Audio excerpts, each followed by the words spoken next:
In this week's video, we are talking about tapering.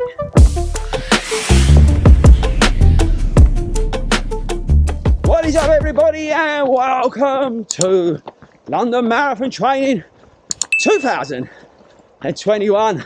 The goal is in sight. We are nearly there, Toe, but we've got a taper. In this video, we're going to be talking all about tapering, what we're going to be doing, you know, give you some idea on why you should taper, how you should taper, all that kind of stuff. We're just out here doing a nice, easy 20-mile run, which will be our last one. But I thought it'd be cool today, while we're going along, to talk about tapering, what we're doing, and all that kind of stuff. So, sit back, relax, get a pen and a piece of paper, let's get stuck in. So, tapering. Now, the thing is with tapering, right? Well, firstly, good point, Chris. What is tapering? Tapering, basically, is reducing your volume, intensity, over a period of time, let's say on average 21 days, to get you down so you're sort of a race fit. Now, there's loads of science and all that sort of stuff involved in it, so let's start with that first. Now, it may shock you, but neither Tobe or I are doctors of science, or doctors of anything really. We know medical people and all that sort of stuff. Qualified athletics running coach, yes. Doctor, no. So the stuff I'm about to say is pretty much my own views, really, what I've picked up over the years. So, tapering.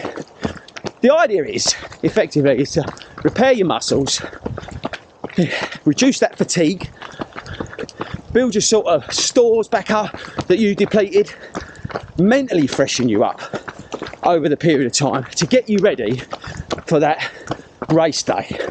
Now, so there's been loads of studies about this, and I would really recommend you Google it into the science because it's quite interesting. But if you can get your taper right, your race day can be absolutely on the money. Now, the rule of thumb, and you'll see this on a lot of training plans that you just get off the shelf, is a 3-week taper, because that allows you to slowly decrease your mileage and your intensity.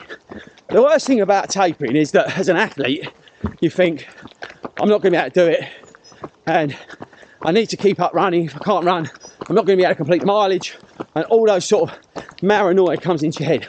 Watch my 7 stages of paranoia video. It's a bit of a laugh, but just watch that. But you go into that state of not running enough, you start doubting yourself and all that kind of stuff. But it's really, really important that you do taper.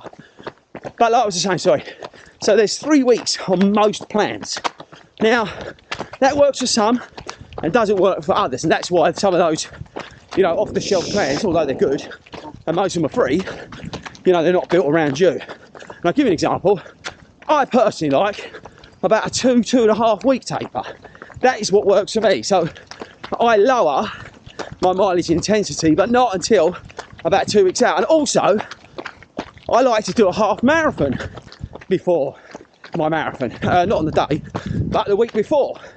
The reason that is because I like to sort of be a bit race sharp, race savvy. I'll run it easy pace, but I like to do that. And if you went into a, let's say, normal training plan off the shelf, you probably wouldn't see 30 miles the week before. So the point is that your taper needs to be designed around you. And it's a little bit of a fact-finding mission.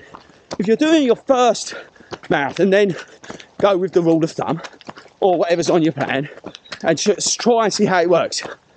But the most important thing is to believe in the taper, to believe in your plan, reduce that mileage, and we'll come on to what I'm doing so it gives you an idea, but also reduce that intensity. So, like I said, you give your muscles a chance to repair, you can get plenty of sleep, you know, you can fuel up, you can eat well, and mentally you can freshen up as well.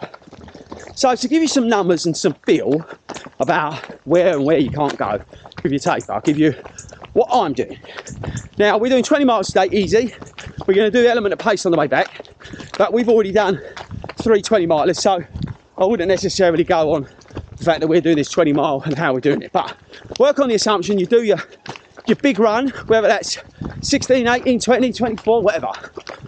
We will next week drop down to 13 miles on our long run, but that will be at goal pace. So we're calling it the dress rehearsal.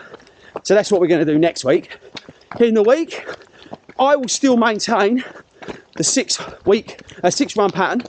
So I'll do this recovery run Sunday. Monday will be an easy pace. Tuesday will be a higher effort. Wednesday will be a moderate, slightly longer effort.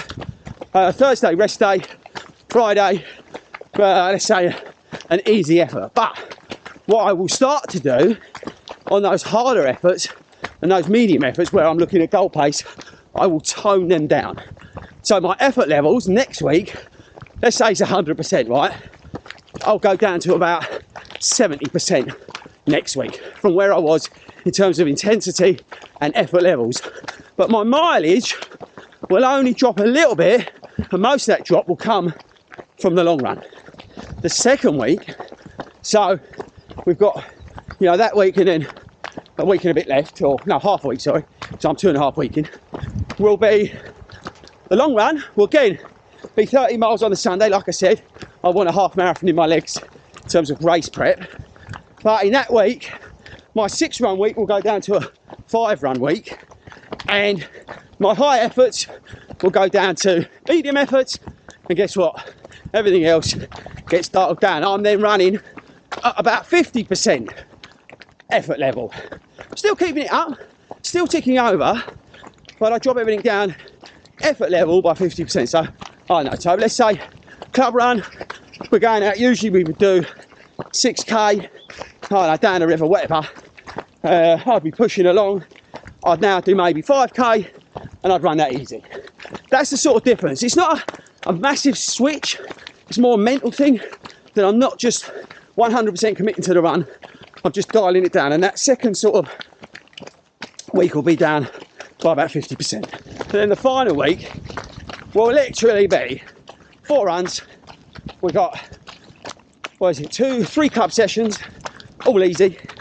1 extra little run probably Saturday morning, just ticking over, 3 miles max, all low efforts, 40% effort level. And that's the sort of decline in which we go. So, thank you very much. So that's the sort of scale. So it's that sort of 70% effort, 50%, 40, 30% in the week leading up to it. But like I say, I think it's more about intensity and all that kind of stuff. You really need to eat properly, you need to hydrate like hell, you need to look after yourself, get plenty of sleep, and don't doubt your training. Believe in your plan and you'll be just fine. So that's it, tapering wise. So, oh, hang on, train coming, hold tight people. Always when we're filming. So we need to learn the train timetable for the filming. Anyway. You mean so you can stop at level crossing like that? Yeah, lovely. So, talk to the viewers about tapering. About tapering? Yeah. It's amazing. He ain't got a clue what he's doing. Tobe and I, because of our training, watch any of the recent vlogs. And I would really suggest next week, a couple of weeks, we're going to do a sit down and review our training, right? It's going to be quality, so check that out. But you're just going to wing it, aren't you? Wow. Yeah. I think that's a strong word, winging it. So, gotta see what happens. Just see what happens. So in terms of your midweek runs, what are you going to do? Just dial them back? Yeah, well, I might try and do them. Oh yeah, there is that. You've got to try and do those midweek runs first. I think if I dial it back any more, I think I'll be standing still. Yeah, you'll be a volunteer on the day. I'll be at the water station. You'll be at the water station. So Toby's actually adding no value to this video. Really, when you think about it. Do I anyway? I was going to say, do you add any value? So forget what he said. Stick to your plan, people. And just go with it. Believe in yourself. And that's it. That's tapering in a nutshell. Right, Toby. We better get this run done. Oh, God. Okay, guys. Stay tuned this week. We've got loads of videos coming out. And I'll catch you on the vlog next week.